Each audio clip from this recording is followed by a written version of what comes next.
जो है वो किसके द्वारा प्रकाशित करवाई गई है? तो वो करवाई गई है काशी नागरनी पंचानी सभा के द्वारा जो प्रकाशित है वो करवाई गई है। अभी कौन सी रचना? डोला मारूरा दूहा। मूलत कवि कौन है? कलोल है। आगे चौपाइयां जोड़ी किसने है? कुशल राय ने जोड़ी थी या कुशल लाभ ने जोड़ी थी? इस रचना के अंदर कौन सा वर्ण्य विषय है? तो इस रचना के अंदर प्रेम कथा का वर्णन है। प्रेम कथा किसकी है? डोला की और मारवाणी की। ठीक है। प्रकाशित किसके द्वारा करवाई गई है? तो काशी नागरी प्रचारणी सभा के द्वारा यह प्रकाशित करवाई गई थी। अब अभी अलग अलग विद्वानों ने क्या कहा है, अभी इसका वर्ण विषय का ध्यान रखना है, इसकी भाषा को ध्यान रखना है, इसके अंदर क्या कुछ था उनको ध्यान देखकर फिर इस हजारी प्रसाद द्विवेदी ने क्या कहा है इस रचना के बारे में, उसके बारे में देखते हैं। अभी डोला मारूरा दुआ सबसे पुराना रूप है जो संवत 11 और 12 11वीं या 12वीं शताब्दी के अंदर रहा होगा। प्रवृत्ति हिंदी के दोहाबद्ध काव्यों को समझने की दृष्टि से इस पुस्तक का महत्व पर्याप्त होता है। मतलब इसमें क्या बोला गया है भी, इन्होंने कहा है जो दोहाबद्ध काव्य है उनको अगर समझा जाए तो सबसे ज्यादा कौन सी पुस्तक को पढ़ा जाए? डोला मारूरा दूहा को ही पढ़ना चाहिए। अगर किसको समझना हो? दोहाबद्ध काव्यों को समझना हो तो। और ये कौन सी सदी की मानते हैं? तो ये 11वीं और 12वीं सदी की रचना को मानते हैं भी। उसके बाद डॉक्टर नगेंद्र ने भी अपना एक विचार दिया है भी, श्रृंगार रस परंपरा का आरंभ इस ग्रंथ से ही माना है। किसने माना है?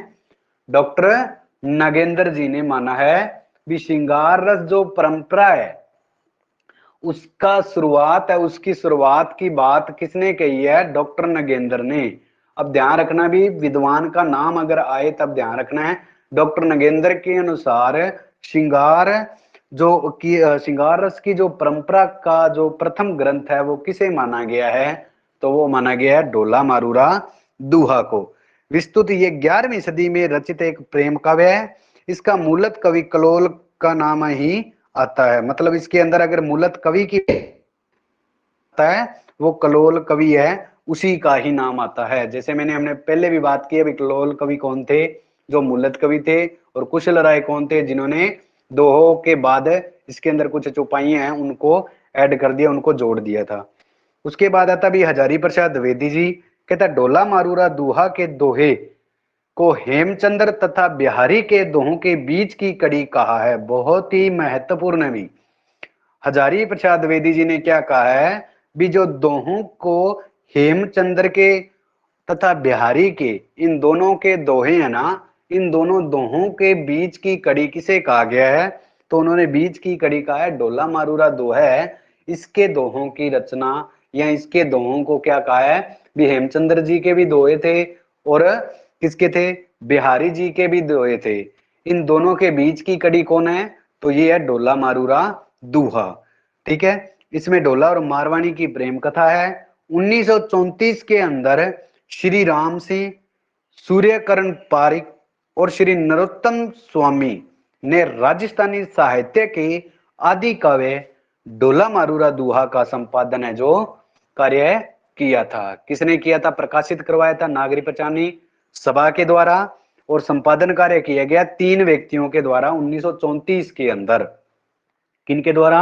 राम, सूर्य और नरोत्तम, 3 व्यक्तियों के द्वारा इसका संपादन कार्य किया गया है भी। इसके बाद अगर बात करें प्राकृत पेंगलम की, तो यह एक संग्रह ग्रंथ माना गया है। संग्रह होता है सभी को एक इकट्ठा करके कोई एक ग्रंथ माना गया है या ग्रंथ लिखा गया है। जैसे कि हर एक कवि की वाणियां कह सकते हो, हर एक कवि के दोहे कह सकते हो। कुछ एक कवि है जो उनके दोहों को सम्मिलित करके एक ही ग्रंथ के अंदर कर देना। जैसे कि हमारा जो श्री गुरु ग्रंथ साहिब है उसके अंदर 10 गुरुओं की वाणी है और बाकी नंद भट्ट जो भी हैं उनकी भी वाणी है, संतों की भी वाणी है। आदि ग्रंथ के अंदर भी ये है। तो ये एक संग्रह ग्रंथ माने गए हैं। संग्रह मीन्स इनके अंदर कुछ गुरुओं की उनकी वाणियां दर्ज है। उसी तरह जो प्राकृत पेंगलम है ये भी क्या एक संस्कृत ग्रंथ है वो माना गया है, जिसमें प्राकृत, अब ध्यान रखना भी, अलग अलग लोगों को है। ठीक है। मतलब अलग अलग कवियों की रचनाएं इसके अंदर दी गई हैं, तो अलग अलग भाषा तो जरूर होगी, क्योंकि हर एक की सेम ही भाषा नहीं होती। तब ये क्या कह रहा है, जिसमें प्राकृत भी है, शोर से नहीं अपभ्रंश भी है, और पुरानी हिंदी के कवियों की रचनाएं सुहृद संग्रहित की गई हैं। अब अलग अलग है जो, तो अलग अलग लोगों की या अलग अलग कवियों की या अलग अलग भाषाओं के कवि हैं, उनकी जो रचनाएं हैं उनको इसके अंदर रखा गया है। और प्राकृत पेंगलम क्या एक संग्रह ग्रंथ है, इसका ध्यान रखना भी, ठीक है। ये प्रस्तुति मूलक मुक्त काव्य है। प्रशस्ति होता है भी किसी की प्रशंसाओं के अंदर लिखे गए ग्रंथ, ठीक है, किसी की प्रशंसा के अंदर जो लिखित ग्रंथ है, दोहे है, उनकी जो रचित ये रचना मानी गई है। और अब एक व्यक्ति की होगी तब तो वो इसको या तो प्रबंध काव्य के अंदर लिखेगा या महाकाव्य या खंड काव्य के अंदर, पर अलग अलग व्यक्तियों की है ये रचनाएं, ये एक संग्रह है, तब इसको क्या कहा गया है, मुक्तक काव्य कहा गया है। भी ये इन चीजों से बिल्कुल मुक्त रखी गई है, ठीक है, क्योंकि हर एक व्यक्ति या हर एक विद्वान या हर एक कवि ने अलग अलग धारणा इसके प्रति दे दी है, या इसके अंदर जो कवि है उन्होंने अलग अलग अपने विचार है वो रख दिए थे, तो किसी एक शैली के अंदर नहीं रखे, इसीलिए इस रचना को मुक्तक काव्य कहा गया है, और ये प्रशस्ति मूलक काव्य भी माना गया है। प्राकृत पेंगलम में बब्बर की कुछ महत्वपूर्ण रचनाओं का संग्रहित है, जिसमें सुखी एवं संपन्न जीवन के विषय की चर्चा जो वो रही है। उसके बाद अभी बब्बर के अतिरिक्त विद्याधर, जज्जल, हरिब्रह्म और शरंगधर की रचनाएं प्राकृत पेंगलम में भी संग्रहित मानी गई हैं, ठीक है। उसके बाद है लक्ष्मीधर ने प्राकृत पेंगलम में उदाहरण उस तरह प्रस्तुत किए हैं जैसे हेमचंद्र ने शब्दानुशासन में, लक्ष्मीधर ने प्राकृत पेंगलम के संग्रहकार माने गए हैं। कौन है, लक्ष्मीधर जी हैं, इन्हीं के द्वारा इसका संग्रह कार्य जो किए गया है, मतलब संग्रह किसके द्वारा किया गया है प्राकृत पेंगलम का, तो वो किया गया है लक्ष्मीधर के द्वारा।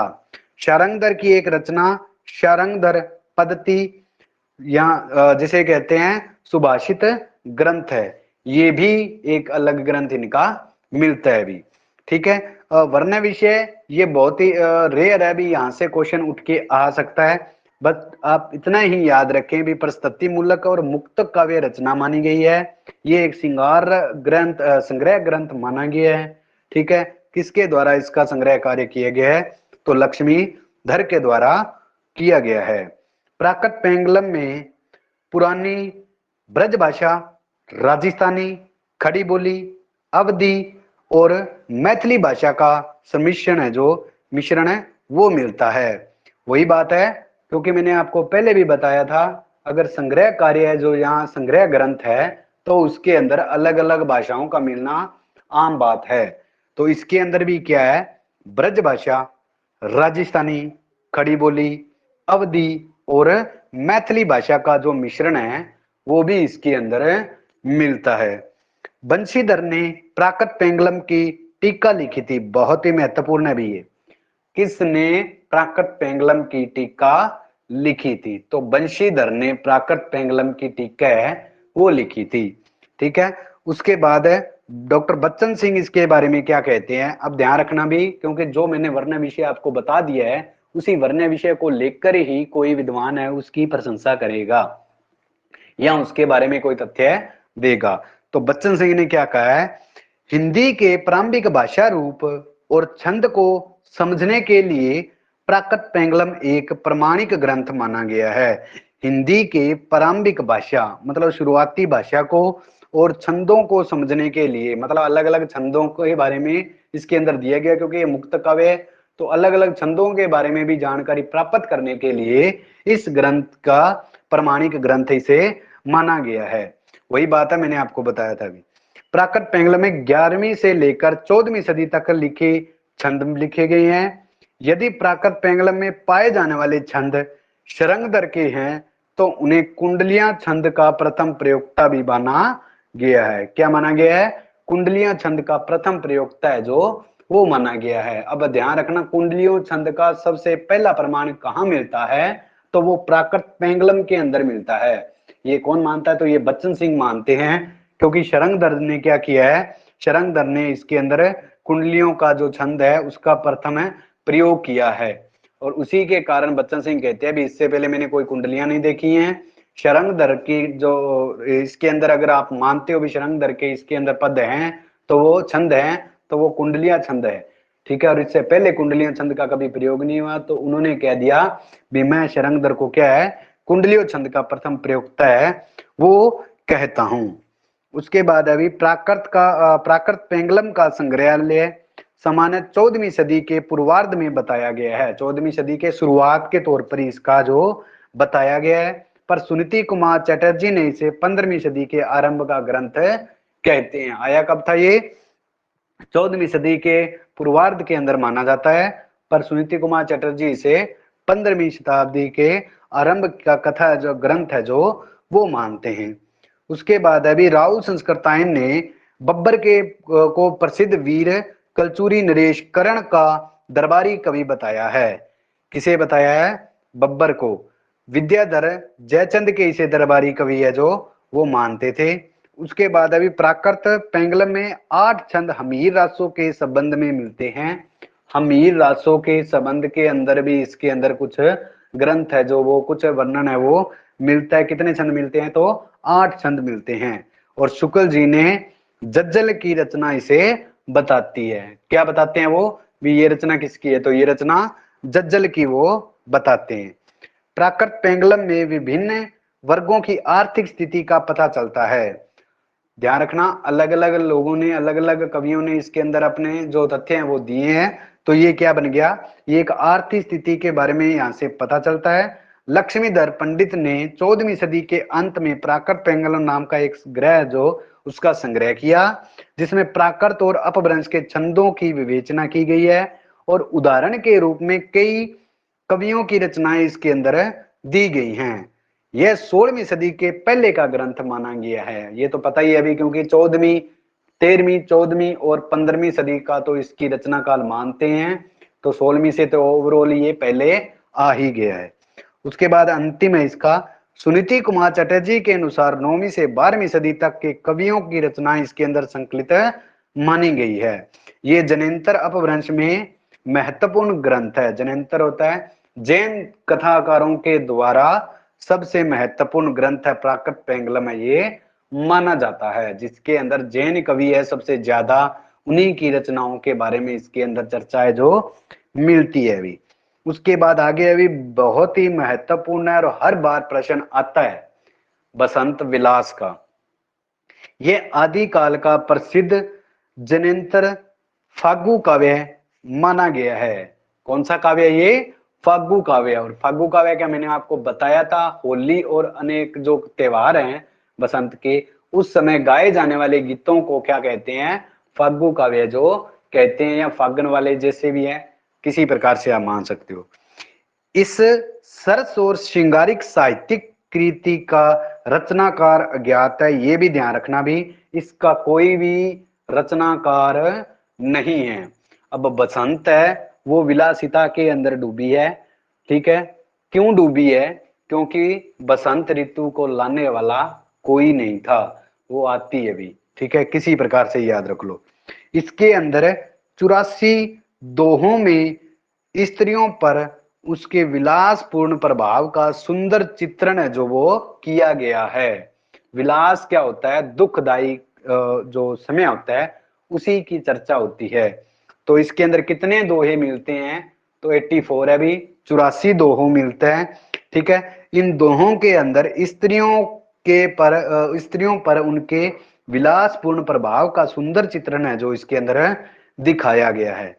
यह कीर्ति हाजी मोहम्मद स्मारक ग्रंथ के सर्वप्रथम 1952 में केशवलाल हृदय दरिया ध्रुव के संपादन कार्य में प्रकाशित हुई थी। बहुत ही महत्वपूर्ण है ये। शायद पिछली बार इधर जो एक मैंने एग्जाम देखा था उसके अंदर ये प्रश्न आया था भी, किसने बसंत विलास का संपादन कार्य प्रकाशित करवाया था, तो केशवलाल हृदय सॉरी हर्षाध्याय ध्रुव के द्वारा संपादन कार्य करवाया गया है। किसका करवाया गया है? बसंत विलास का करवाया गया है। बसंत विलास के अंदर दोहों की संख्या कितनी है? तो 84 दोहे हैं। इसका वर्ण्य विषय क्या है? तो स्त्रियों के विलासपूर्ण वर्णन इसके अंदर किया गया है। कवि का नाम क्या है? तो कवि इसका अज्ञात माना गया है, मतलब इसका कोई कवि नहीं है साथियों। ठीक है, उसके बाद अभी 10वीं रणमल छंद। ठीक है, इसकी रचना श्रीधर के द्वारा की गई थी और 14वीं रचना ये 14वीं सदी की रचना ये मानी जाती है। वीर गीत है ये। इंद्र के राठौड़ राजा रणमल छंद की पाटन के सूबेदार जफर खां पर प्राप्त विजय का वर्णन इसके अंदर है किया गया है। अब ध्यान रखना, वीर गाथात्मक है तो इसके अंदर रसों की अगर बात आए तो वीर रस जाएगा और श्रृंगार रस जाएगा। ये दोनों बात आपको मैंने पहले भी बहुत बता दी है। ठीक है, और अपने आप ही अपने लेवल पे ही सोच लिया करो भी। तो श्रृंगार रस की जो रचना है और वीर रस की जो रचना है वो वीर गाथात्मक के अंदर ही होती है। किसकी रचना है? श्रीधर की ये रचना है। कौन सी रचना है? तो ये रणमल छंद है जो श्रीधर की रचना मानी गई है। ठीक है साथियों, आज के लिए इतना ही है अभी। ठीक है, जहां तक हमने कर दिया ये इसके बाद आपका